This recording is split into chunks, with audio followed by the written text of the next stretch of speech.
নিয়ে আমাদের পশ্চিমবঙ্গ বিধানসভাতে একাধিকবার আলোচনা হয়েছে এবং নেতাজির অন্তর্ধানের ব্যাপারটা নিয়ে আমাদের এখানে মুখার্জি কমিশনের রিপোর্ট, যে রিপোর্ট এখানে দিয়েছিল সেটার উপর আলোচনা হয়েছে এবং তারা বলেছেন যে রিপোর্টটা দেওয়া হয়েছে নেতাজি যে হয়তো মৃত্যু হয়েছে প্লেন ক্র্যাশে, এটা তারা মান্যতা দেয়নি। এটা এখনো আমাদের কাছে সত্যি কথা বলতে গেলে পরে ভারতবাসীর কাছে এটা এখনো অজানা যে নেতাজির কি হলো। এবং আমার তো খুব খারাপ লাগে যে আমাদের এত বড় বড় সংস্থা রয়েছে, সিবিআই রয়েছে, ইডি রয়েছে, সিআইডি রয়েছে, একটাই তদন্ত করে নেতাজির যে অন্তর্ধান তিনি কোথায় চলে গেলেন। সিনেমা হয়েছে, সিনেমাতেও আমরা দেখেছি তার সম্বন্ধে অনেক রকম ভাবে তাকে রিজেক্ট প্রজেক্ট করা হয়েছে, কিন্তু নেতাজির অন্তর্ধান সম্বন্ধে ব্যাপারটা নিয়ে অনেকবার আলোচনা হয়েছে, কিন্তু সঠিক কোনো সিদ্ধান্তে এখন আসা যায়নি। মুখার্জি কমিশন রিপোর্টও এটা পরিষ্কার করে বলেছে, যে আমাদের বিধানসভাতে করা হয়েছিল এবং সেটা নিয়ে অনেক আলোচনাও হয়েছে। মানে তাহলে কি মানে ডিএনএ টেস্টটা করা উচিত স্যার? তাহলে তো অন্তত যে এই জ্বরটা তো বাইরে ভাই বেরিয়ে এটা আসতে পারে। এটা এটা এই ব্যাপারে আমি কিছু বলবো না, ডিএনএ টেস্ট করা উচিত কি উচিত না। তবে আমাদের অনেক সংস্থা রয়েছে যাদের উচিত ছিল এই ব্যাপারটাকে সঠিকভাবে পরিবেশন করে ভারতবর্ষের সামনে যেন তারা আনে। সমস্ত ভারতবর্ষের মানুষ তারা এটা নিয়ে এখনো চিন্তা ভাবনা করছেন। নেতাজির অন্তর্ধান রহস্য হয়তো এই এত বছর বয়সের পরে বেঁচে থাকা সম্ভব না, কিন্তু কি হলো সেটা জানার তো আমাদের অধিকার রয়েছে। এরকম ভাবে বলতে গেলে পরে এটা খুব কঠিন প্রশ্ন। উত্তরসূরি অনেকেই রয়েছেন, অনেকেই তারা আন্তরিকভাবে চেষ্টা করছেন যে ভারতবর্ষকে যাতে উন্নীত করা যায়, কিন্তু সেই রকম ভাবে আমার নজরে কেউ পড়েনি যে নেতাজির ঠিক প্যারালাল বা তাকে সাবস্টিটিউট করবে এরকম কোনো নেতৃত্ব আমাদের নজরে আসেনি এখন। এই যে রহস্যের কথা এখনো, এটাতে তো কেন্দ্রীয় সরকারের দায়িত্ব নেওয়া উচিত ছিল। মানে আগের কংগ্রেস সরকার, এখন বিজেপি বা জোট সরকার একাধিকবার এসেছে। দুর্ভাগ্যজনকভাবে নেতাজির পরিবারের সদস্য যারা, তাদের মন্তব্যটা কিন্তু অন্যরকম।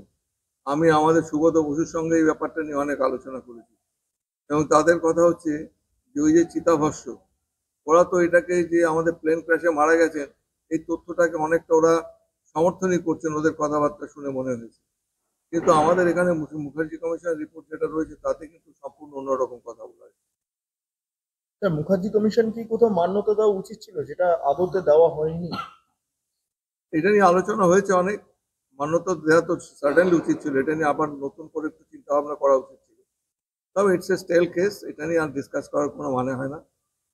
আমাদের একটা আবেগ আছে, নেতাজিকে নিয়ে সমস্ত ভারতবাসীর একটা আবেগ রয়েছে, বিশেষ করে বাঙালিদের তো বটেই। এটাই থাকবে, আর কি করা যাবে। আইসিডিএস এর সত্যি কথা বলতে গেলে আইসিডিএস এর অবস্থা আপনারা অনেকে জানেন, আমরাও জানি। আমার পাশে অপূর্ব বসে রয়েছে, অপূর্ব জানে ভালো করে। এবং যে আইসিডিএস এর যে বিদ্যায়তন তৈরি করার জন্য যে টাকার দরকার, যা ফান্ডিং, সে ফান্ডিং কেন্দ্র সরকারের করা উচিত। অ্যাডিকুয়েট ফান্ডিং হচ্ছে না। যে কোনো জায়গায় একটা ছোট্ট একটা স্কুল বাড়ি, কোনো ক্লাব ঘর, টিনের চালের বাড়ি, সেই সব জায়গায় আইসিডিএস চলছে। এটাকে আরো উন্নত করতে গেলে পরে কাগজ কলমে অনেক কথা বলা হয়, বাস্তবিক পক্ষে আমরা যেটা গিয়ে দেখেছি যে সেই পরিবেশ নেই ওখানে। তবুও আস্তে আস্তে এই রাজ্য সরকারের উদ্যোগে মমতা বন্দ্যোপাধ্যায় এটার উপর বিশেষ করে নজর দিয়েছেন।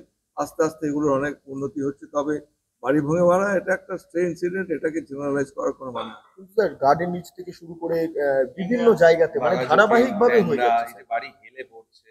মানে এটা তো একটা ঘটনা নয়।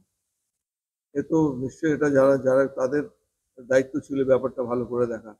পৌরসভা রয়েছে, কর্পোরেশন রয়েছে, তাদের সবারই উচিত ছিল এটা ভালো করে দেখা। আর মানুষও আমি দেখেছি, গ্রামাঞ্চলে মানুষ, গরিব মানুষ এই গ্রামের ধানের ক্ষেতের মধ্যে একটা বাড়ি তৈরি করলো। তার নিকাশি ব্যবস্থা নেই, পানীয় জল নেই, তার ইলেকট্রিসিটি নেই। বাড়ি তৈরি করেই চাপ দিতে আরম্ভ করলো, স্যার আমার পানীয় জল চাই, স্যার আমার নিকাশি ব্যবস্থা চাই। বাড়িটা তৈরি করার সময় সে ভাবলো না বর্ষাকালে জল উঠে তার ঘরে সাপ ঢুকবে, বর্ষাকালে কোনো চিকিৎসক সেখানে যাবে না, তার চিন্তা করলো না। এই যে মানুষের প্রবণতা, এটা ঠেকানো খুব মুশকিল। আমি অনেক পঞ্চায়েতের প্রধানকে বলেছি আপনার এটা অ্যালাউ করবেন না। বলে কি করবো স্যার, আমাদের কথা শোনে না, গরিব মানুষ কোনো রকমের কয়েকটা টাকা জমিয়ে সে একটা বাড়ি করলো। অনেক, আপনারও গ্রামে গেলে দেখতে পাবেন এরকম অনেক অনেক দৃষ্টান্ত আছে। হবে সামনে, বাজেট হবে, নতুন কথা বলার কি আছে। কবে কিছু কেন্দ্রে বাজেট হচ্ছে 1 তারিখ, আমাদের এখানে probably second week of February.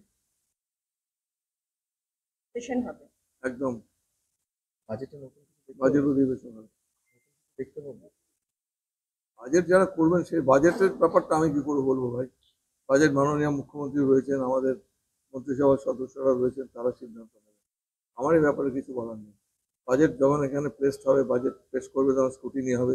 Scrutiny হলে পরে যে সমস্ত আমাদের সদস্যরা রয়েছে তারা তাদের রিপোর্ট পেশ করবে। আমাদের প্রসিডিওর, এটা তো করতেই হবে।